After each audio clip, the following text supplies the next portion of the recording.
forgive me. So this is going to be the first time I'm having two recordings that hopefully you read or listen to and read the 18 to 19:32 and come back to this one. And I'm sorry it happened that way. My alarm went off and I don't know how to continue from where I left off. I'm not skilled in that area. So let me continue to read. We were reading where he told two of his disciples to go find a colt from a village nearby, and the colt he would get on and ride into Jerusalem. And so that's where we're at. So 32. So those who were sent went their way and found it just as he had said to them. Those disciples who he had sent went their way. But as they were loosening the colt, the owners of it said to them, "Why are you loosening the colt?" And they said, "The Lord has need of him." Then they brought him to Jesus, and they threw their own clothes on the colt. And they said to Jesus on him.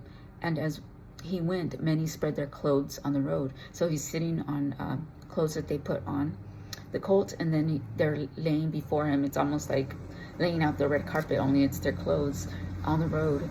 Then as he was now drawing near the descent of the Mount of Olives, the whole multitude of the disciples began to rejoice and praise God with a loud voice for all the mighty works they had seen,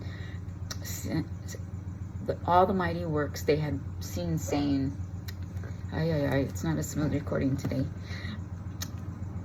For all the mighty works they had seen, saying, "Blessed is the King who comes in the name of the Lord. Peace in heaven and glory in the highest." So they're celebrating him. They're rejoicing for all the miracles. And some of the Pharisees called to him from the crowd, "Teacher, rebuke your disciples." But he answered and said to them, "I tell you that if these should keep silent, the stones would immediately cry out." So even if he silenced the disciples, he is God, well, the Son of God. He's saying that he will be praised even if it's the rocks that cry out. But you see how the Pharisees aren't happy, and they're watching all of this, and they're only getting more and more angry. Jesus weeps over Jerusalem.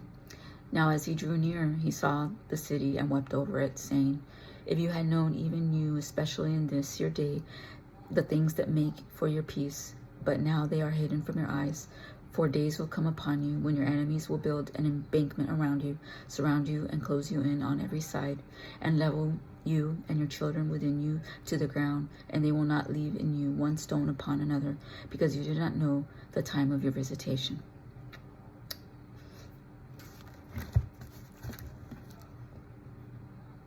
It's just sad. He warns us many times in here. Jesus cleanses the temple. Then he went into the temple and began to drive out those who bought and sold in it, saying to them, "It is written, my house is a house of prayer, but you have made it a den of thieves."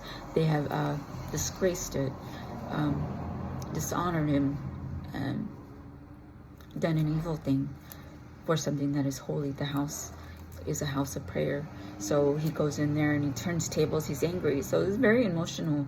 This whole chapter is very emotional. The rejoicing, the anger, flipping the tables, then the sadness he has for man that will not hear the warnings and that they will meet their doom. So those emotions, he's very loving. There's not one emotion that we go through that he has not experienced himself. There's not hurt, there's not pain, there's not sorrow, sadness, broken heart. Jesus experienced it all, and that's why he came as a man, so that there is nothing that we can say he doesn't understand. He understands it all. 47. And he was teaching daily in the temple, but the chief priests, the scribes, and the leaders of the people sought to destroy him, and were unable to do anything, for all the people were very attentive to hear him. So they are plotting against him, but they can't do nothing while the mob of people are there rejoicing and celebrating Jesus. But we'll be reading that as we continue in 20. Thanks for joining me today. As always, take care of yourself. God bless you. Bye.